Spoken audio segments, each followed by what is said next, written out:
L'histoire commence avec un jeune homme du nom de Yuya disant qu'il sait qu'il n'était pas le bienvenu dans le monde, mais malgré cela, il voulait aider quelqu'un.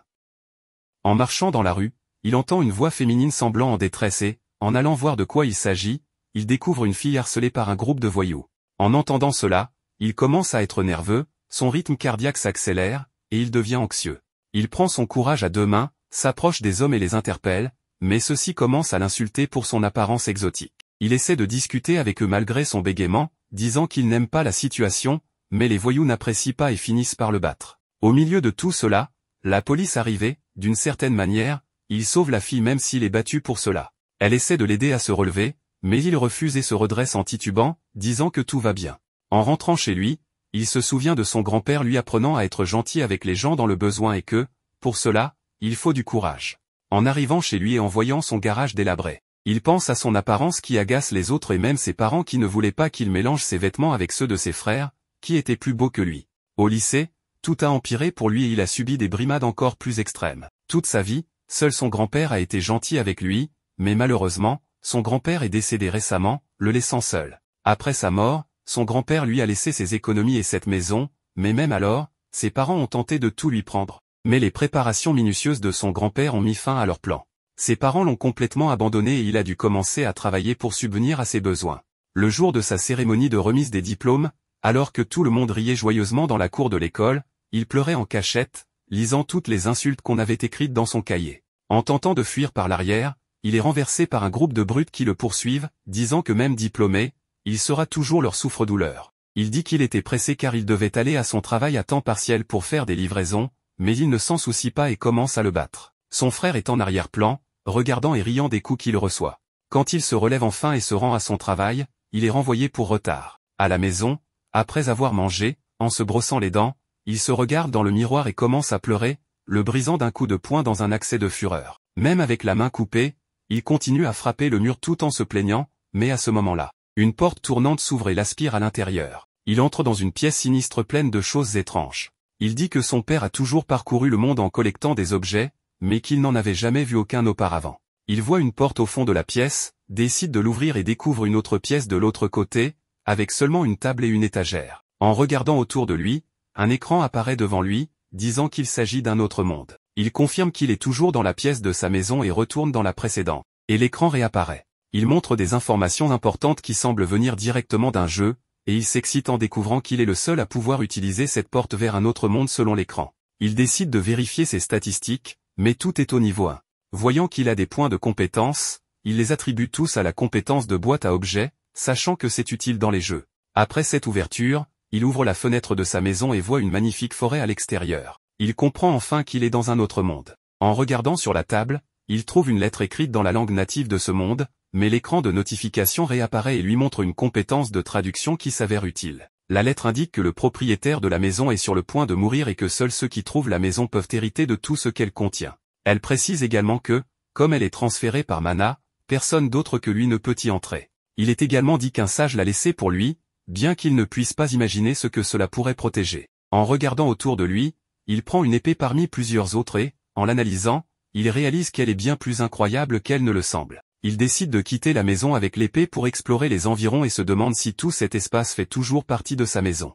L'écran d'avertissement apparaît, confirmant ses doutes, et il court dehors, excité, l'épée à la main. Mais après quelques pas seulement, il trébuche comme s'il avait perdu un œil, et il acquiert une compétence débutant du système. Le protagoniste est favorisé parce qu'il vient d'un autre monde. Il retourne chez lui plusieurs fois, utilisant à chaque fois un type d'arme différent, gagnant de la maîtrise avec chacune d'elles, même si ce n'est que peu.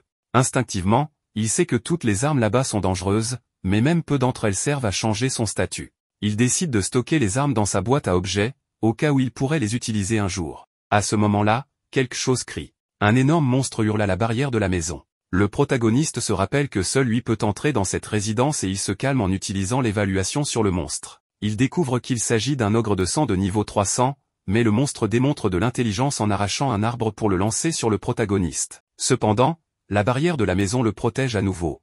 Voyant qu'il est toujours en sécurité, il a l'idée de lancer la lance qu'il tenait sur le monstre. Il la tient à deux mains et utilise toute la force de son corps pour la lancer, et entend instantanément le cri de l'ogre cesser. Il a percé un énorme trou dans l'abdomen du monstre avec la lance. Il est complètement stupéfait par ce qu'il a fait, mais en regardant son statut, il découvre qu'il a atteint le niveau 100 avec toutes ses statistiques élevées. Il remarque également plusieurs objets que le monstre a laissé tomber ainsi qu'un grand nombre de points de compétences qu'il peut réaffecter pour s'améliorer. Après l'avoir fait, il est épuisé et décide de rentrer chez lui. Mais avant cela, l'écran d'avertissement apparaît et demande s'il souhaite retirer tout ce qu'il a obtenu là-bas. En acceptant, 2 liasses de billets tombent, qu'il accepte sans trop se poser de questions.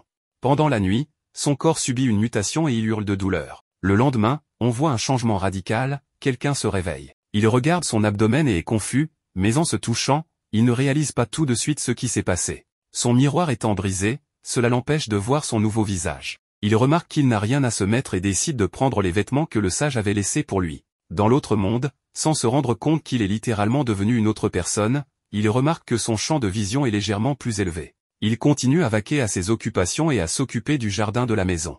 Il continue de tuer les monstres qui apparaissent autour de la maison et récupère leurs objets rares. Son niveau actuel est déjà de 150 et il continue de gagner de l'argent avec la méthode de retrait. Lorsqu'il décide d'acheter un nouvel uniforme, il est mesuré et, en passant la commande, il se rend compte qu'il est impossible que ce type ne comprenne toujours pas qu'il a changé. Depuis lors, il passe tous ses jours dans l'autre monde, observant les environs au point d'oublier la dépression que le premier jour d'école était sur le point de lui causer. Au fil du temps, il commence déjà à comprendre les monstres de ce monde et démontre de grandes compétences au combat et des pouvoirs magiques pour vaincre les monstres. Mais il pense toujours qu'il sera ridiculisé à nouveau le premier jour d'école. Le jour de la rentrée, en se rendant à l'école, tout le monde dessine le protagoniste qui ressemble à un modèle. Il entre directement dans la salle de classe sans rien remarquer et lorsqu'il arrive, il est approché par des brutes et commence déjà à paniquer. Il commence à répondre en bégayant et leur dit son nom en passant.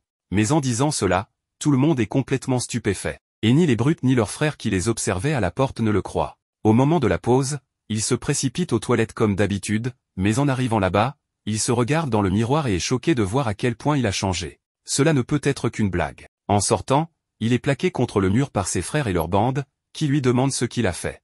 Il ressent du ressentiment et humilie le protagoniste en disant qu'il est quelqu'un sans avenir qui ne pourra jamais les surpasser. Mais une voiture de luxe s'arrête à côté d'eux et une belle fille en descend, qui connaissait le nom du protagoniste et l'appelle. Il se demande qui elle est et elle lui rappelle comment il l'a sauvée. Yuya se demande alors comment elle connaît son nom.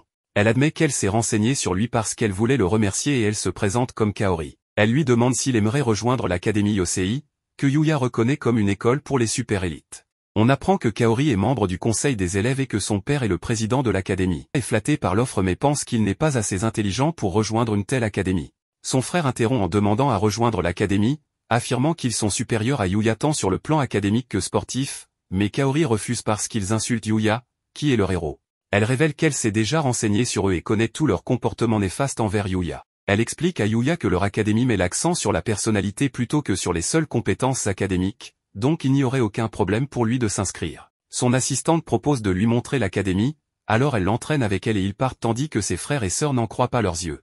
Ils arrivent à l'académie, une école célèbre remplie d'étudiants brillants.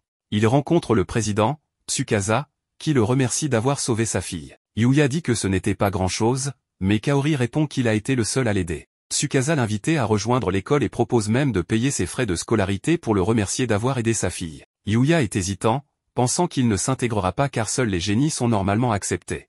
Tsukasa explique que les génies sont simplement des personnes normales qui ont trouvé la meilleure façon de travailler dur et de gagner du temps, mais Yuya pense qu'ils sont dotés de talents innés. Tsukasa lui dit que tout le monde a ses propres talents et qu'à travers des défis et en s'amusant, il finira par découvrir quels sont les siens, ajoutant qu'il est encore jeune. Il suggère à Yuya d'essayer l'école pendant une journée. Une enseignante nommée Sawada entre et Tsukasa la présente comme une scientifique renommée, mais ses cours sont populaires et faciles à comprendre. Yuya se prépare pour son premier cours et s'inquiète d'être dépassé, mais il pense que les choses ne peuvent pas être pires que dans son école normale. Il est appelé et se présente, mais tous les élèves semblent stupéfaits. Il s'inquiète de ce qu'ils pensent de lui, mais en réalité, ils sont tous surpris par sa beauté. Il s'assoit au fond de la classe et partage un livre avec la fille à côté de lui, qui est un peu froide envers lui, ce qui le fait craindre qu'elle ne l'aime déjà pas. Kaori se demande si Yuya s'intégrera dans sa classe. Au fur et à mesure que le cours avance, Yuya trouve que la classe est plutôt normale, sauf que les élèves sont beaucoup plus actifs et engagés. Pendant la pause, un groupe d'élèves essaie de faire connaissance avec lui posant des questions comme s'il est une idole et s'il a une petite amie. Un élève nommé Ryo les arrête et emmène Yuya à la cafétéria pour déjeuner. Yuya est émerveillé en voyant le menu et apprend que tout est gratuit, ce qui lui donne l'impression de vivre un rêve. Il s'assoit avec un autre élève nommé Shingo et commence à parler d'anime. Yuya est surpris de voir qu'ils sont comme lui. En mangeant, Il remarque que tout le monde le regarde et pense que c'est parce qu'il porte un uniforme différent. Shingo lui demande s'il fait partie d'un club, mais Yuya répond qu'il n'en fait pas partie. Ryo n'est également dans aucun club, mais c'est parce qu'il est bon dans tous les sports et a du mal à en choisir un seul. Shingo révèle qu'il fait partie du club de jeux vidéo et Yuya est surpris qu'il soit autorisé à avoir des consoles à l'école, mais Shingo lui explique que c'est autorisé tant qu'il ne joue pas pendant les cours. En discutant de jeux vidéo, Yuya devient plus à l'aise avec eux. À la fin de la journée, il rencontre Tsukasa et admet qu'il a passé un bon moment, étant surtout impressionné par le fait que tous les élèves semblaient s'amuser et qu'ils le traitaient comme un égal. Tsukasa lui demande s'il aimerait continuer à l'école, mais Yuya est encore hésitant. Tsukasa lui dit que sa valeur ne peut être décidée que par lui-même. Après réflexion,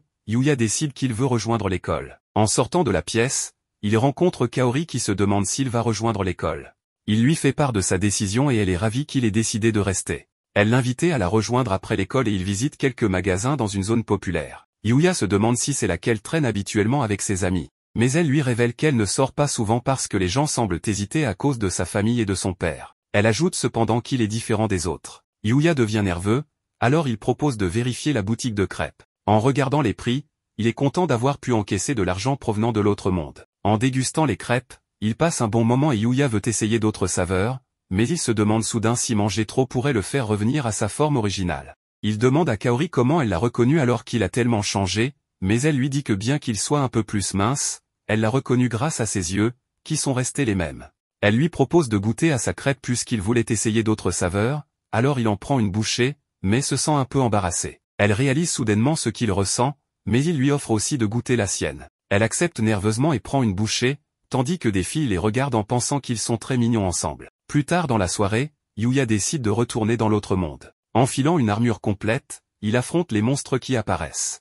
Bien qu'il ait encore peur, il les abat et voit qu'il a atteint le niveau 235, mais réalise que sa vitesse de progression a considérablement ralenti. Il pense alors à quitter sa maison pour trouver des monstres plus puissants à combattre. En pensant à son temps passé à l'académie, Yuya veut relever un nouveau défi, mais en sortant de chez lui, il entend soudainement un cri. Il sort sa lance et se précipite vers le cri. Il trouve plusieurs soldats brutalement tués et remarque un monstre, un général gobelin de niveau 200. Yuya peut dire qu'il est dangereux, mais il voit une fille derrière lui.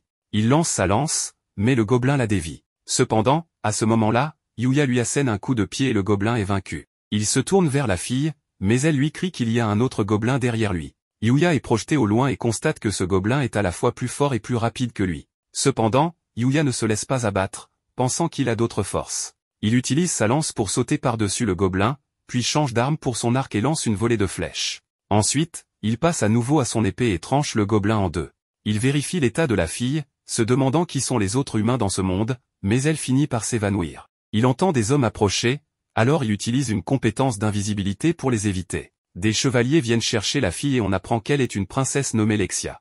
De retour chez lui, Yuya pense à la rencontre, se demandant si la fille allait bien, mais comme des chevaliers sont apparus pour l'aider, il pense qu'elle devrait être en sécurité. En regardant sa chemise, il pense qu'il devrait essayer d'acheter de nouveaux vêtements puisqu'il a gagné de l'argent grâce à l'autre monde. Nous le voyons au centre commercial et les gens le regardent en pensant qu'il doit être un acteur ou un mannequin. Sa chemise est enchantée pour rester propre, mais il pense qu'il devrait acheter d'autres vêtements pour ne pas toujours avoir le même look. Pendant ce temps, nous voyons un réalisateur crier sur un autre homme. Cet homme est le manager d'un mannequin nommé Sho, mais Sho n'est pas venu pour leur séance photo. Le manager reçoit un appel de Sho et apprend qu'il est en route, mais le réalisateur se met en colère parce que Sho ne respecte pas le temps de tout le monde qui est déjà prêt pour la séance, en particulier Miu, leur autre mannequin, qui attend depuis ce matin. Le thème de la séance photo est axé sur le fait d'être en couple, donc il est impossible de la réaliser sans lui. Le réalisateur réfléchit à ce qu'il devrait faire et, comme tout le monde attend pour commencer, il décide de chercher un remplaçant dans le centre commercial.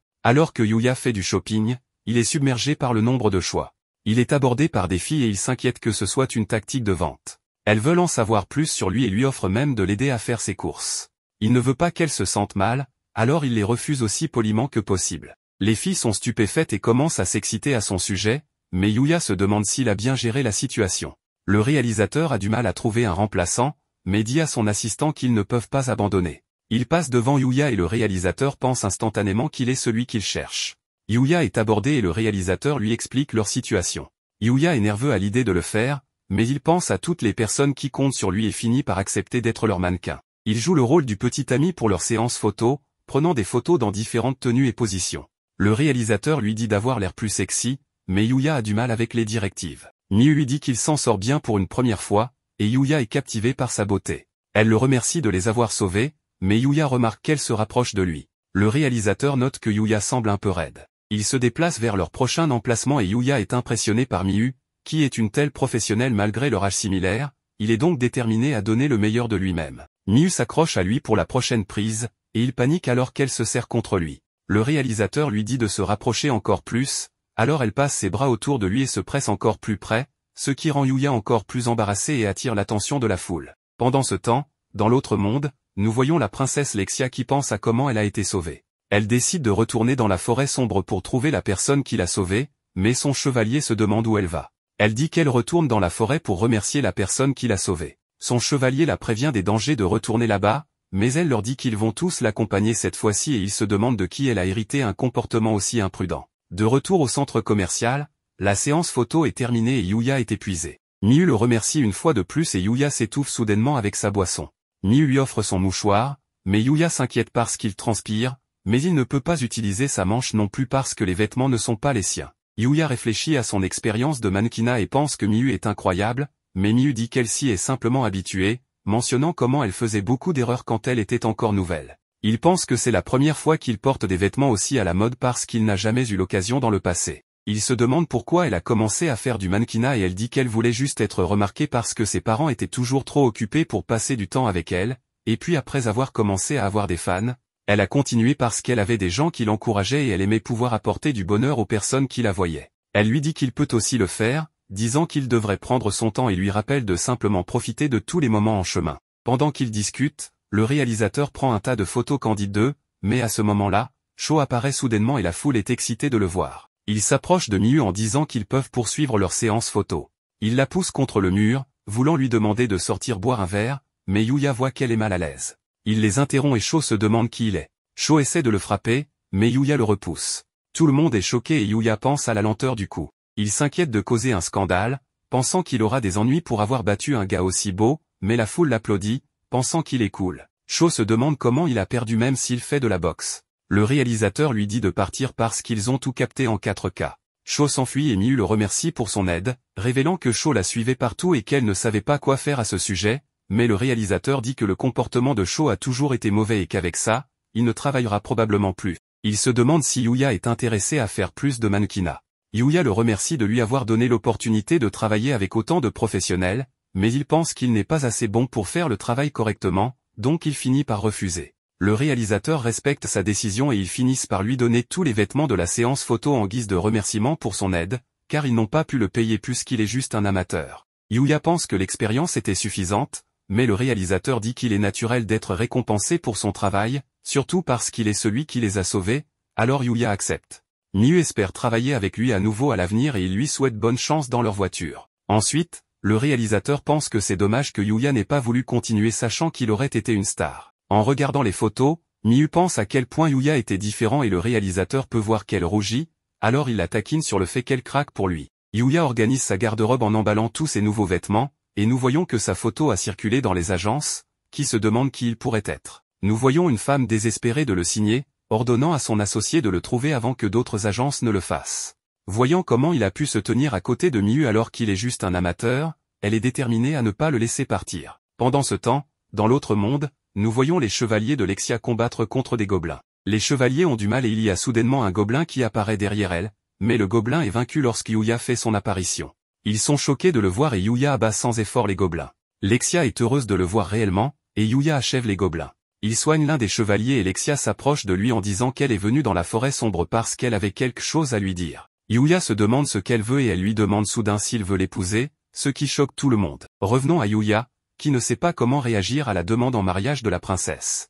Un soldat demande à l'autre ce qui lui passe par la tête. Comment peut-elle lui proposer une telle chose alors qu'elle est une princesse? Même s'il lui a sauvé la vie, ils ne savent rien de lui. Mais la fille, énervée, leur dit que c'était le coup de foudre. Où est le problème? Même si elle est sa garde du corps, elle en a marre qu'on lui dise toujours quoi faire. Yuya les interrompt pour leur dire que s'il reste ici, il risque d'être attaqué à nouveau. Il leur propose donc de venir chez lui. Il leur explique qu'il vit dans la forêt. Une fois arrivé, les soldats n'en reviennent pas qu'il ait une maison dans la région obscure. Yuya leur offre du thé, mais avant tout, ils veulent se présenter. Le soldat se nomme Owen et est le capitaine des chevaliers du royaume d'Arcelia, tandis qu'elle est Lexia, la princesse héritière. Yuya est choquée qu'elle soit vraiment une princesse, et Owen lui explique qu'en termes de succession, elle est la seconde héritière du trône. Yuya, paniqué, leur demande s'il risque quelque chose pour leur avoir parlé de cette façon.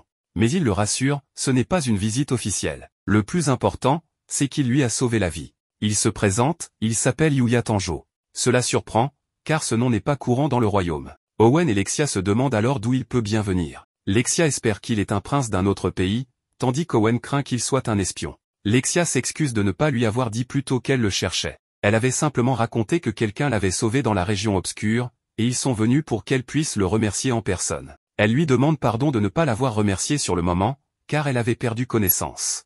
Yuya lui répond que ce n'est rien. Lexia est heureuse de le revoir. Elle lui avoue que depuis qu'il l'a sauvée, elle ne parvient plus à calmer son cœur. C'est la première fois qu'elle ressent cela. C'est pour ça qu'elle lui a redemandé de l'épouser. Yuya est surpris que ce soit sa façon de remercier, et lui dit que se marier, c'est un peu précipité. Lexia comprend de travers, pensant qu'il veut commencer lentement. Alors, pourquoi ne pas commencer par devenir amis? Yuya, qui n'a jamais eu beaucoup d'amis, accepte sa proposition. Ensuite, Owen lui dit que comme la princesse l'a remercié, ils peuvent passer au sujet suivant. Le roi souhaite le remercier personnellement et exige qu'il vienne à une audience au palais royal. Yuya a des doutes, mais comme c'est un ordre royal, il n'a pas le choix. Il accepte. Owen lui explique qu'il faudra compter 5 jours de voyage, mais Yuya lui demande de patienter un peu plus.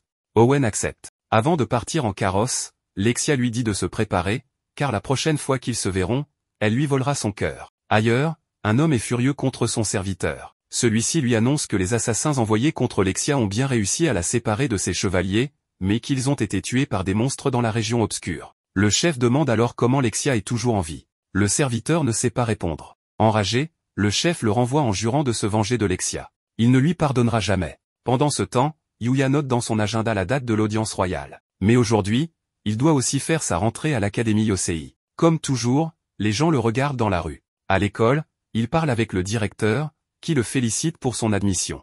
Il voudrait lui parler davantage, mais manque de temps. Yuya comprend, et le directeur lui souhaite de bien profiter de sa vie d'étudiant. Il rejoint ensuite sa classe, où la professeure le présente à nouveau. Elle dit qu'ils l'ont sûrement déjà vu lors de sa venue précédente, et leur demande de bien s'entendre avec lui. Ensuite, on voit les élèves jouer au foot. Un de ses amis marque un but incroyable, Yuya se souvient que Shingo lui en avait parlé. Une fille l'aborde pour lui dire que l'équipe de Ryo s'amuse bien, mais que les adversaires sont désespérés. Elle lui demande s'il est juste venu regarder. Yuya lui répond que oui, car il n'a pas encore l'uniforme d'éducation physique. Elle s'excuse de ne pas s'être présentée, elle s'appelle Kaed Kazama. Yuya est heureux de la rencontrer et l'appelle Mademoiselle Kazama, mais elle lui dit qu'il peut l'appeler simplement Kaed. Pendant le match, l'équipe de Ryo domine. Un joueur dit de se préparer à son nouveau coup spécial, mais rate et tire le ballon vers les spectateurs. Yuya effectue alors un mouvement spécial et marque un but en déviant la balle. Tout le monde est choqué. Il demande à Kaed si elle va bien et l'aide à se relever. Le joueur qui a tiré s'excuse d'avoir blessé une si belle demoiselle, mais Kaed le rassure, elle va bien. Il est tellement impressionné qu'il lui dit qu'il la servira jusqu'à la mort. Elle refuse poliment. Ryo dit à Yuya que ce type est un peu trop intense, mais espère qu'ils s'entendront bien. Le blond remercie Yuya pour l'avoir sauvé et se présente, Akira, parfois surnommé le noble de l'Est. Ryo rigole et dit qu'il n'a jamais entendu ce surnom. Il se moque un peu des noms inventés d'Akira. Plus tard, dans un autre groupe de filles, on parle de Yuya et de son geste héroïque pour sauver Kaed. Elles disent qu'il a bougé comme un surhomme et qu'avec ce physique, il doit déjà avoir une copine. Kaed les arrête, on ne sait pas encore s'il est en couple. Cela laisse Kaori pensive. Pendant le cours de japonais, Yuya remarque que Kaori lui fait signe. Il lui rend son salut, mais à ce moment, des motos pénètrent dans la cour de l'école et encerclent les filles. Le professeur dit aux élèves de rester en classe. On apprend que ces personnes sont les ogres rouges, les délinquants les plus dangereux de la région. Yuya voit que ses frères sont avec eux. Ces voyous reconnaissent Kaori, c'est la fille du directeur. Elle reconnaît aussi le frère de Yuya. Elle leur demande pourquoi ils font ça. Ils lui répondent qu'ils veulent se venger, car l'école a accepté Yuya mais pas eux. Leur faire du mal sera leur revanche. Kaori leur dit que la police va arriver, mais ils savent qu'elle mettra du temps. Ils peuvent donc faire beaucoup de choses, comme par exemple l'enlever. Le frère de Yuya dit que même si son problème est avec Yuya, il s'en contentera. Les voyous s'approchent de Kaori. Le professeur tente de les arrêter. Ryo dit que ça ne sent pas bon et se demande quoi faire. Yuya veut intervenir, mais ses jambes sont paralysées. Il doute de lui-même. Il se demande pourquoi il a peur de ses frères alors qu'il a combattu de puissants monstres dans l'autre monde. Son corps est plus fort, mais son âme est-elle encore faible? Les autres élèves remarquent qu'il pâlit et Yuya perd connaissance. Mais il reprend soudain ses esprits et dit qu'il revient bientôt. Il saute par la fenêtre du 4e étage et atterrit sans problème. Il court vers Kaori, mais un gars l'arrête en disant qu'un punching ball n'a pas sa place ici. Ils veulent le punir. Yuya esquive et désarme ses agresseurs. Un autre veut lui écraser le visage, mais Yuya esquive et répond qu'il est pressé. Un géant lui barre la route, disant que la vitesse ne suffit pas face à sa force. Yuya le repousse d'une seule main et le projette contre une moto. Tous s'interrogent sur son identité. Il demande à Kaori si elle va bien, et elle répond que oui. À ce moment-là, le chef des ogres rouges arrive en moto, furieux. Il veut l'écraser. Yuya esquive et le fait tomber, il s'écrase contre les escaliers. Plus tard, la police arrête toute la bande. Yuya demande à Kaori si elle a eu peur. Elle lui dit que non, elle savait qu'il viendrait. Elle perd presque l'équilibre, mais Yuya la rattrape. Tout le monde retourne en classe. Le frère de Yuya se lamente de la faiblesse de ceux qu'il a engagés. Son chef l'étrangle, disant que c'est sa faute. Sa sœur tente de l'aider mais reçoit un coup de pied. Il crie à l'aide, et Yuya arrive, lui ordonnant d'arrêter. Il demande à son frère s'il va bien, mais l'autre lui dit de ne pas s'en mêler. Yuya tourne la tête et d'un regard, fait trembler le chef. Plus tard, ses frères lui demandent pourquoi il les a aidés après tout ce qu'ils lui ont fait. Yuya dit qu'il est vrai qu'ils lui ont causé beaucoup de mal et qu'il ne les a pas encore pardonnés, mais qu'il ne pourrait jamais abandonner sa famille. Cette réponse les fait pleurer. Il lui demande pardon.